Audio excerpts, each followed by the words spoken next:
अविनाश, सबसे पहला सवाल यही है, कैसी रही आपकी जर्नी? हमने देखा 3 अविनाश को वहां पे, जहाँ पे पहला अविनाश थोड़ा एग्रेसिव था, दूसरा अविनाश थोड़ा सा रोमांटिक था और तीसरा अविनाश एक्चुअल गेम में फोकस था। तो एक्चुअल अविनाश कौन सा था?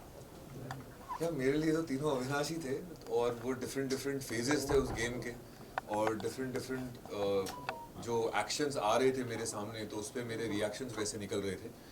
पहले 2 हफ्ते में तो मुझे जनता कहा गया तो वो टैग मिला, उसके बाद जब उससे उभरा तो मुझे फैंस सिटर कहा गया, फिर उससे उभरा तो फिर जाके ऐसा मैंने सुना अंदर पूजा जी ने मुझे बोला कि मुझे तुम्हारा प्रोग्रेस दिख रहा है, गेम में तुम्हारा प्रोग्रेस बिल्कुल ऐसा है।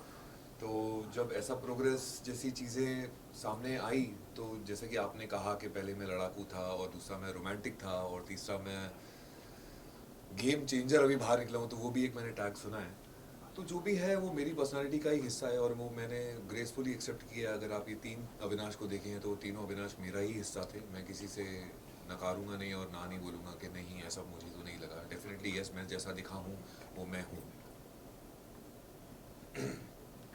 आपके पिताजी ने आपको रिमोट से रिलेटेड कुछ सिखाया तो हम जानना चाहेंगे। मुझे पता था यही पूछेगा।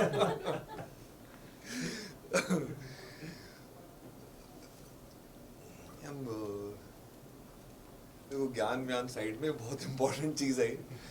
तो वो ना मेरे डैड ने मुझे ऐसा कहा था कि अपना रिमोट कंट्रोल अपने हाथ में होना चाहिए और ये चीज़ तो मतलब मेरा रामबाण बन गई थी बिग बॉस के घर में कि भाई अपना रिमोट कंट्रोल अगर अपने पास रख लिया तो सामने वाले के हाथ में अगर नहीं लगा तो मेरे वो कंट्रोल नहीं कर पाएगा, चाहे वो मुझे कितना भी पोक क्यों ना कर ले, कोई भी आके जो भी बोलना है बोल। और ये चीज़ मैंने कहीं ना कहीं सीखी है कि मैंने अपना रिमोट कंट्रोल अपने पास ही रखा, चाहे मुझे लोगों ने कितना भी पोक किया, उन्हें उसी वक्त मेरा रिएक्शन चाहिए हो, मैंने नहीं दिया। वो चाहते थे मैं उसी वक्त लड़ूँ, मैं नहीं लड़ा।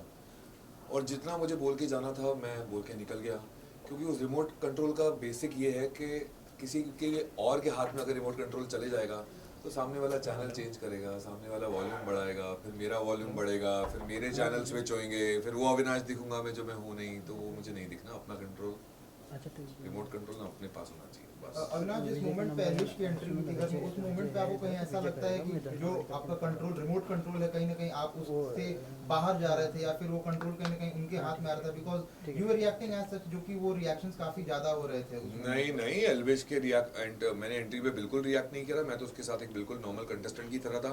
वो पोक करता गया, मैं रिएक्ट नहीं किया। मैंने काफ़ी कुछ सुनना, मेरा घड़ा भरने के बाद मैंने रिएक्ट किया, जब मुझे रिएक्ट करना था तब, क्योंकि पहले वो सिर्फ मुझसे एक रिएक्शन चाह रहा था जो मुझे इंपॉर्टेंट नहीं लगा उसे देने के लिए, और मैंने तब जाके रिएक्ट किया जब मुझे रिएक्ट करना था। और मैंने खुद का चैनल बदला, और वो चैनल जो बदलने का नाम दिया था वो कृष्णा ने दिया था कि आपने सोते हुए शेर को जगा दिया, अब जेलो।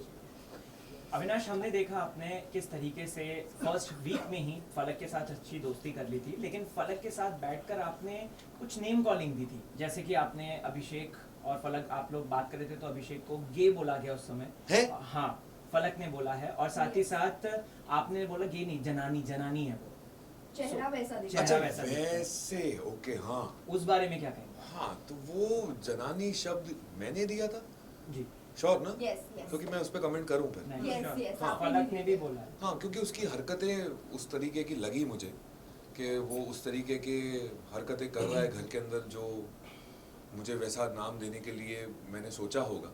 और उस घर में लाइफ इतनी फास्ट चलती है कि मुझे एक्चुअली पूछना पड़ रहा है आपसे कि मैंने ही बोला था ना फॉर श्योर, क्योंकि फिर मैं उस पर कमेंट कर सकूँ पूरी उसके साथ, क्योंकि जो मैंने बोला है I live up to that.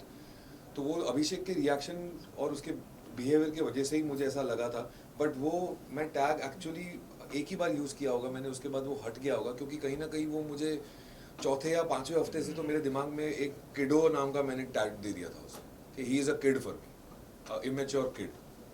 लेकिन लास्ट राशन वाले टास्क के बाद मनीषा ने कहा कि अविनाश तुमसे सिर्फ इसीलिए लड़ता है क्योंकि उसे फुटेज चाहिए रहता है, तो इस बारे में क्या कहना है? मैडम, मुझे 18 साल में 11 शो करके बहुत फुटेज मिली है, मुझे फुटेज के लिए किसी से लड़ने की ज़रूरत नहीं है और ना ही मेरा वो एम है। अविनाश, ये भी जानना चाहेंगे, जब पनिशमेंट मिली थी बेबिका को और मनीषा को, उसके बाद जब राशन का टास्क हुआ था, प्रीमियम राशन वाला टास्क हुआ था, आपने नहीं किया था जिस वजह से इन्हें राशन नहीं मिला था, और आपका कहना था कि ये लोग क्या खाना खाना राशन करते रहते। हमने इतने सारे सीजन देखे सिर्फ और सिर्फ राशन की वजह से ही फाइट हुई है, लेकिन आप एक ऐसे लौटे हो जो सिर्फ राशन के लिए बोलते हो कि क्या राशन, क्या कहना है इसके ऊपर आपका? और आपका ये कहना कि खाने के लिए आए हो, कहीं ना कहीं आपको नहीं लगता है कि गलत है ये नहीं। कहना, क्योंकि खाना तो बेसिक नीड है जो सबको चाहिए। Let me explain. तो इसमें बहुत सारे पॉइंट्स थे। सबसे पहले तो मुझे लग रहा था यार मैंने उसके रास्ते में कांटे तो डाल दिए वीकेंड के बार पे, पर अब कांटे डालने का मौका ही नहीं मिला, कोई टास्क हुआ ही नहीं। सीधा फैमिली आने लगी अंदर, सब इमोशनल हो गए एक दूसरे को, पेरेंट्स को देख के, और सब हवा में चला गया। तो मैं कब कांटा बनूं? जब वो सो रहा है तब, क्योंकि टास्क के अलावा तो सोता ही था मेरे हिसाब से। तो मेरे को समझ में नहीं आ रहा था मैं कब कांटा बनूंगा। और फिर उसका कैप्टनसी का टास्क आया जब उसको पनिशमेंट देनी थी। बोला यार ये फाइनलिस्ट तो ऑलरेडी बन चुका है, उसमें तो मैं कांटा बन नहीं पाया, तो मैं उसका कैप्टनसी में तो कांटा बनूं। और एक दिन पहले ही जब उसने मुझे वो OTT वाले जोन में जहाँ उनकी मंडली बैठती थी वहाँ बैठ के मुझे बात कर रहा था, तो मेरी ही लाइन थी जो मैंने उसे कही थी, मतलब अभिषेक तू कैप्टन है। स्ट्रेस क्लैरिटी मिली कि जिया ऐसा कर सकती है, कि उसके अंदर एक पर्सनालिटी ट्रेट ऐसा भी है। तो eventually I got to know the clarity. Betrayal free feel नहीं मैं बोलूँगा, betrayal is a very big word. Nomination तो मेरे 7 हफ्ते में से 5 हफ्ते हुए, मैं तो ऐसे ही लगता था मैं LOC पे चल रहा हूँ कि कब बम फट जाएगा पता नहीं चलेगा। और हर हफ्ते कोई ना कोई बम फटता ही था। पहले 3 हफ्ते तो कहाँ से बम फट रहे थे समझ में नहीं आ रहा था। So walking on the LOC I reached 7th week and I don't feel it was a betrayal. Nominate तो मैं ऐसे नहीं तो वैसे ही मुझे लग ही रहा था। रही बात जिया बचा सकती थी, वो डेफिनेटली था एक ऑप्शन, बट उसने नहीं बचाया, अब वो उसका। अभिषेक की Last दोस्ती question. की एक बात करी जाए तो मनीषा ने उसको हर वक्त सपोर्ट किया। हमने देखा उसके सुख दुख, उसके नेगेटिविटी पॉजिटिविटी हर वक्त। लेकिन कहीं ना कहीं अभिषेक ने मनीषा को भी अगर देखा जाए तो नॉमिनेशन से नहीं बचाया है, साथ ही साथ कैप्टनसी से भी कई बार उसको निकाला है। जब फलक ने फोटो दी थी उस वक्त उसको नॉमिनेट कर दिया था। और साथ ही साथ उसने एल्विश को लेकर भी ये बात बोली कि तेरी नेगेटिविटी आ रही है और तेरा नेगेटिव PR बाहर से चल रहा है। क्या अभिषेक दोस्ती सिर्फ गेम के पर्पस से कर रहा है अंदर, या फिर वो वाकई में है उनका दोस्त? नहीं, वो एक चीज़ मुझे अभिषेक की बहुत अच्छी लगती है कि उसने अपनी दोस्ती को, यार उस घर में ना अपनी पर्सनल लाइफ और प्रोफेशनल लाइफ मिक्स ना करो, ऐसा इम्पॉसिबल चीज़ है। तो ये अभिषेक की एक अच्छी चीज़ है कि उसने अपनी और मनीषा की बॉन्ड को एक अलग जगह दी है। और अगर उस गेम में अगर आप एक दूसरे को नॉमिनेट भी कर लो तो इसका मतलब नहीं है कि आप दोस्त नहीं हो और आप एक दूसरे के खिलाफ हो जाओ।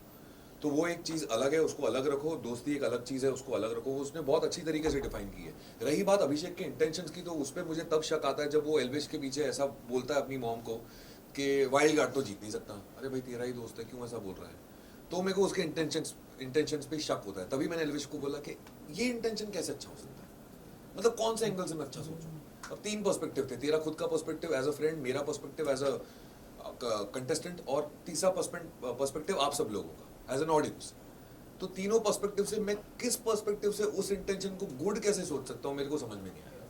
वो तू दोस्त है, तू इमोशनल फूल बन रहा है, मुझे ऐसा लग रहा था। उसमें कोई गुड इंटेंशन तो था नहीं। So last question, आपने फलक को अंदर प्रपोज किया है और I like you. I like you, yes. नहीं, कोई प्रपोज अपनी नहीं। फीलिंग्स जाहिर की, प्रपोज नहीं, अपनी फीलिंग्स जाहिर की, बट कहीं ना कहीं बाहर आपका उन्हीं की सिस्टर के साथ 6 मंथ्स का कुछ रिलेशनशिप था शफक के साथ। तो क्या कहना चाहोगे, ये जर्नी को आप कैसे कैरिड ऑन करोगे अगर फलक को इस चीज में नाज हो, वो हो, तकलीफ हो कि एतराज हो कि शफक के साथ ऑलरेडी आपके पहली बात तो शफक और मेरे बीच में कुछ था नहीं। ये चीज़ अब क्यों आ रही है, कहाँ से आ रही है, मुझे कोई आइडिया नहीं है और ना ही मुझे आइडिया चाहिए, क्योंकि वो बेतुकी है। मैं और शफक एक टेलीफिल्म में साथ में थे जो स्टार प्लस पे टेलीकास्ट हुई थी। 10 या 12 टेलीफिल्म बनी थी, उसके लिए हमारा 20-25 दिन का आउटडोर था महाबलेश्वर में। और हमारी टेलीफिल्म की सबसे ज़्यादा TRP आई थी। वो एक रोमांटिक टेलीफिल्म थी, वो एक बहुत अच्छा शूट था। वो आज भी मैं मिस करता हूँ, इतना अच्छा शूट था वो। और वो सब साथ में ही रह रहे थे। तो उस वक्त समीर शर्मा भी मेरे साथ उसी शो में था जो अब नहीं रहे। तो हमारा एक बहुत ही अच्छा बॉन्ड बन गया था कास्ट के बीच में, डायरेक्टर से लेके पूरे टास्क जो बैक ऑफ द कैमरा जितने भी टेक्नीशियंस थे, क्योंकि हम सब साथ में रहते थे।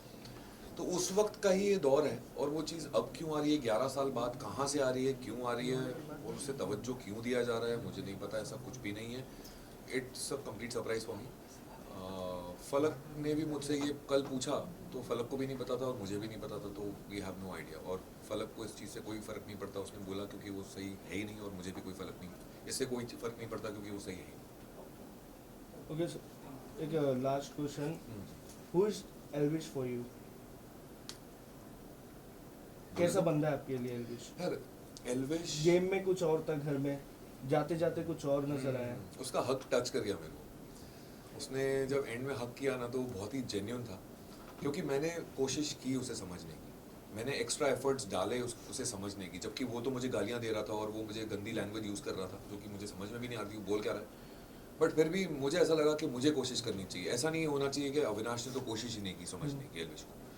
तो मैंने जब उससे समझने की कोशिश की तो मुझे उसका रियल साइड दिखा कि वो एक समझदार बंदा है। अगर उसे 2 मिनट बैठ के अगर कुछ समझाओ ना प्यार से, भले आप अगर उसे हक जमाना चाहो ना तो हक जमाने देता है, क्योंकि वो ऐसा इंसान है। वो एक नाइव इंसान है जो 24-25 साल का है और वो उसमें समझदारी है, उसमें ज़्यादा गहराई है।